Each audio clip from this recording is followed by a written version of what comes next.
хабари фаврӣ дорем.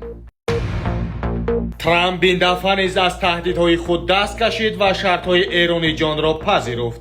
مردم در کوچه‌های تهران به بیرون برآمده شکست ترامپ را جشن میگیرند.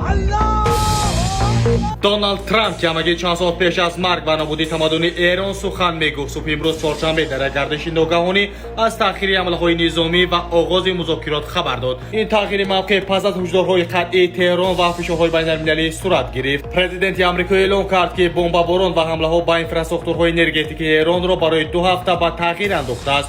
ترامپ در صفحه خود نوشت: من راضی هستم که حمله ها را برای 2 هفته باز داریم. این یک امکان دو جانبه برای آتش بس است. ما از ایران پیشنهاد 10 بندی گرفتیم و آن را اساسی عملی مذاکرات بشماریم. با گفته او هدف از این مهلت دستیابی به صلح دراز مدت و تصدیق نهایی موافقتنامه‌هایی میباشد که قبلا در مورد آنها بحث میرفت. شبکه CNN از قبل یک مقام بلندپایه کاخ سفید گزارش داد که رژیم اسرائیل نیز به این آتش‌بسی 2 هفته‌ای پیوسته است.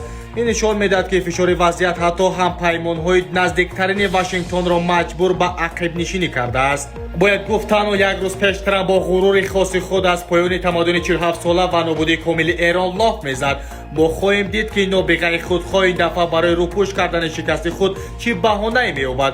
اما یک چیز روشن است: تمدن زنده ماند و ترامپ بار دیگر مجبور شد که در مقابل آن زانو زند. در پی رقم نشینی آشکار ترامپ، شبکه‌های اجتماعی و رسانه‌ها از نوارهای خودسردی مردم ایران پر شدند.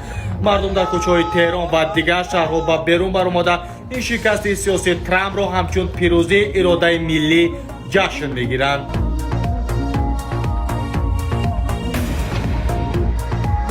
برای خبر گزارش‌های بیشتر می‌توانید سامانه شهرام ژورنالیست را پیگیر باشید.